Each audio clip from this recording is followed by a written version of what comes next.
A few years ago, the Supreme Court Justice of Alabama set up a 10-ton monument in the middle of the Supreme Court chambers, a monument with the 10 Commandments on it. Now, shortly people brought suit against it over church-state separation. The monument ended up removed, and eventually the justice lost his position. Although being an elected position, he later ran for office and is currently the Supreme Court Justice in Alabama again.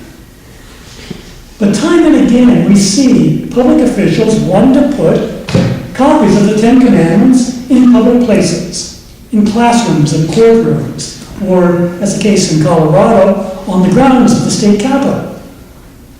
The idea seems to be that lawlessness and chaos and the breakdown of law and order would be pushed back and stemmed if people just knew what the 10 Commandments were. But I sometimes wonder if those officials have even read the Commandments. I mean, sure, the commandment against killing and against theft, those certainly form a pretty good basis for civil law.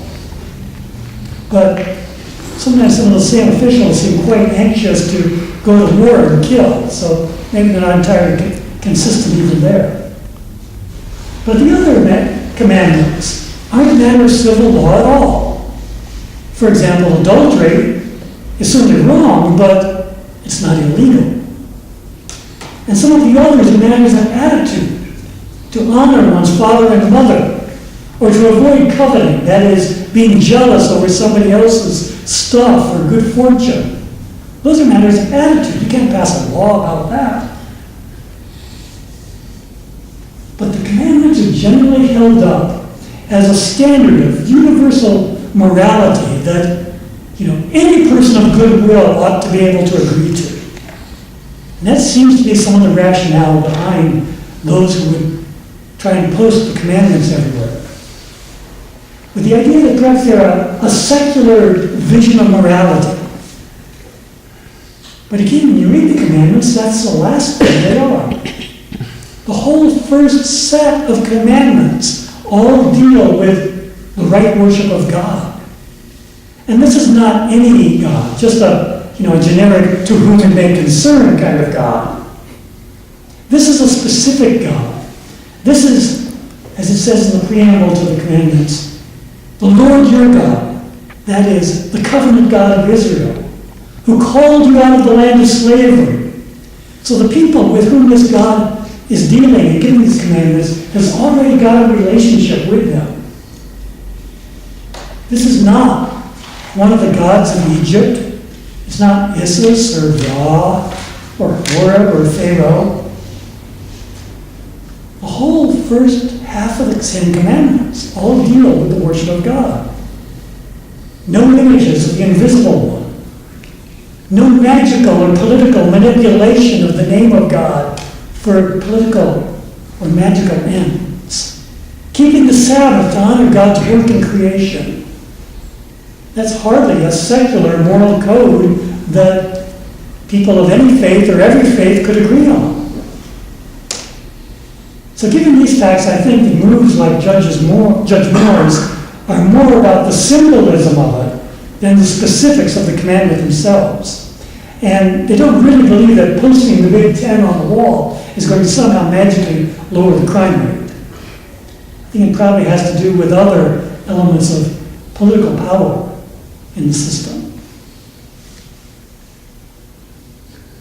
But the 10 Commandments do come to us as Christians. Not perhaps by way of tablets coming down the mountain on Sinai, but by virtue of the fact that we've been brought into relationship with that very same God by virtue of Jesus' life, death, and resurrection into which we have been baptized. When quizzed about the commandments, Jesus focused on 2 points. Love God, love your neighbor. And from that, everything else flowed. But I think it's worthwhile to take a look at a couple of the specifics. And since it's a fool's game to try and handle all 10 commandments in one sermon, I certainly won't make you endure that. Rather, I'm going to put focus just on one commandment that's tied then to the preamble to the commandments. We read in Exodus 14, or Exodus 20. Then God spoke all these words. I am the Lord your God who brought you out of the land of slavery, out of Egypt. Remember the Sabbath day and keep it holy. 6 days you shall labor and do all your work, but the seventh day is a Sabbath to the Lord your God. You shall not do any work. The introduction to the commandments, I'm the Lord who brought you out of the land of slavery, sets the frame for this. Where the Israelites had come from, their prior life in Egypt, they were slaves. And when you're a slave, there's no break. You work every day, and every day after that, and all day every day. 24/7, there is never a break. You have to turn out your quota of labor. That's the nature of slavery. And the system in Egypt had Pharaoh at the top of the pyramid. So all the goods of the country worked from the slaves up through the elite and the nobles to Pharaoh. And even if there was a famine in the land, you know, Pharaoh and his family never went hungry. We know that one. How many times do we feel guilty if we take a day off just for ourselves? How many people feel like they've always got to return an email after hours? How many people take work with them when they go on a vacation? Americans work longer hours and take shorter vacations than anybody else in the industrialized world. And to show for it, we have high rates of obesity, heart disease, and stress-related illness. There's a saying I once heard. Our great-grandparents had the Holy Sabbath. Our grandparents had the Sabbath. Our parents had the weekend. But us, we're always on call. A recent Forbes magazine article, Christina Karen, chief of marketing at Xerox, said, work is no longer a place. It's a state of mind. It becomes less and less about when I turn off the office lights and more about when I turn off, at least momentarily, the email inbox. And I would call this state of mind a kind of idolatry. We think that the office won't survive without us, or we're terrified that if it does survive without us, then we're not needed and we're going to get laid off. When asked about who we are, we tell each other what we do, where we work, or what we study, what our major is. And that leaves those who aren't working, those who have retired, or homemakers, or the unemployed, oftentimes kind of not knowing who they are, or where they fit in the world. The demands of a market economy to produce, work harder, work longer, produce more, ensure that the profit margin is there, and then to consume what others have produced, and maybe consume some more so you keep up with your appearances over and against the neighbors, or even if you have to go into debt, and now you've committed yourself to even working longer and harder to pay off the debt. The system cycles over and over again and lays upon us obligations of endless work. School socializes us into the same kind of thing. How many of you go from class to practice, to music lessons, to a club meeting, to supper meeting, then homework, then bed, and then up to class again, over and over and over again, with never a time to just be? Classes, homework, projects, internships, all of these help us to fit into this larger market system and to become a cog in the machine. The promise is that we get a shot at perhaps a better slot in the system. Work, production, consumption, debt, more work. That's our modern slavery to the idol of the market. So then we return and consider the Sabbath, the idea of breaking away from work. Too often, the church has gotten really bogged down in details of what constitutes work, and so it ends up fussing about, can you flip a light switch, or is that kindling a fire? Is it okay to cook on the Sabbath? Is it work to take your oxen and untie it, take it over to its water trough? You might remember that example in the Gospels. Interestingly, that also comes up in the Dead Sea Scrolls, and the writers of the scrolls would have considered both Jesus and the Pharisees too liberal, because both of them believed that kind of ordinary everyday chores to keep life going were permissible on the Sabbath. Sometimes the debate gets to be about amusements, and perhaps it's a prior generation worried about it, but can you buy liquor on the Sabbath? Well, some states you still cannot. Can you play cards? Can you go dancing? Can you go to the movies? But I think all of that misses the point.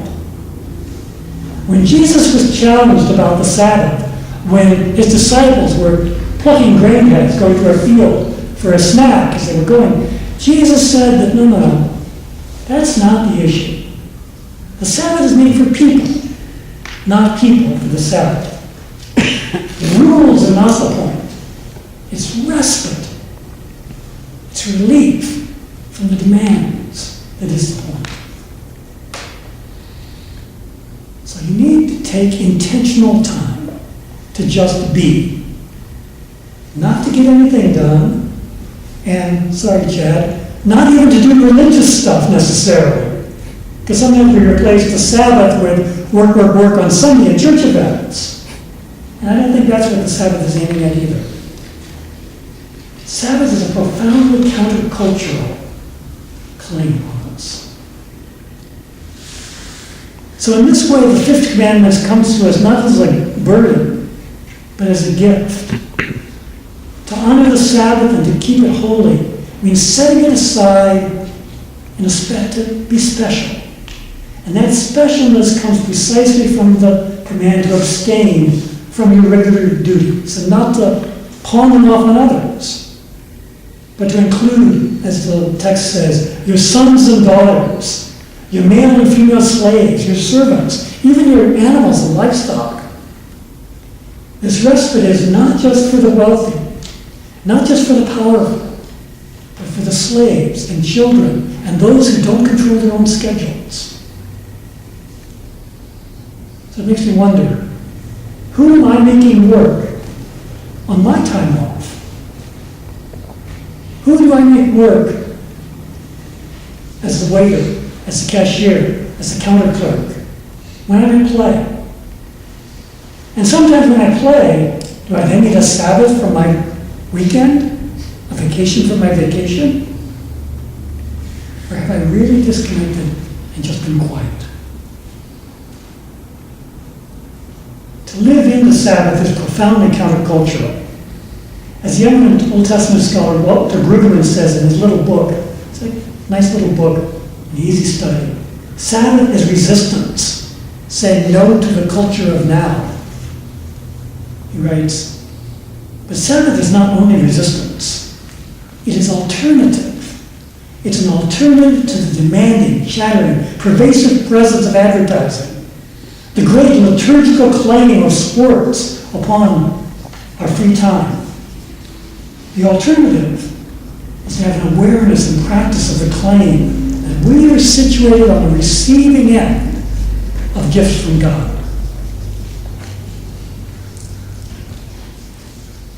So to experience Sabbath is to dethrone the gods of money and consumerism. It helps us to resist temptations posed in the 10th commandment about coveting all the things that we wish we had, and we think if we only had, then we would be happy. All stuff. It defines who we are not as worker drones, but in terms of our relationship with God who brought you out of slavery. But it's not something I think we can pull off in isolation. Swimming against the stream is too difficult. think we need the help of family and friends and our faith community. It takes intentionality to do this, because our culture isn't going to create space for us to take Sabbath ourselves.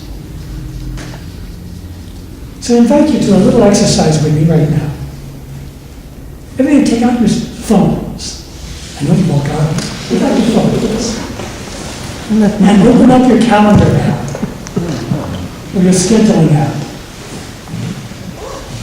Take a look at your calendar app. Okay, tell me, what's the first thing, what time is the first thing you've got tomorrow morning? Your first class, your first work schedule? 8 o'clock. I 8 have to o'clock? take my dog to rehabilitation. You gotta take the dog to rehab, okay? Okay, what time is your last commitment tomorrow? 10 o'clock tomorrow night? At night? I have to be bananas. Okay. Now look at the app for the week. Mine will give you a whole week view. Is there any day when you don't have something scheduled? Anybody? Have a completely unscheduled free day? No. That's the nature of our life together, I'm afraid. We're scheduled 24/7. And, when we're young and strong, we think we can pull it off. And then, by the time you get to my age, you start having heart attacks. But God has given us this gift of Sabbath. So I would encourage you, looking at your app, sometime over the next week and a half, over spring break, sketch out for yourself some Sabbath time. As a practical matter, you might not be able to stake out a whole day. That's going to come with time and practice. But what if you take just an hour, 1 hour? Let's take out a 1 hour mini Sabbath. When you don't have homework, you don't have class, you don't have work, you don't have to take the dog to the vet. Just an hour where you don't have to do anything other than watch the snow melt. Do you think you could do that? Put it into your calendar. Schedule it for yourself. These little apps can be a tyranny for us, but they can also be a help and an aid. So turn the technology to your favor. So when's your next Sabbath? Welcome it as a gift from God. Amen. Amen.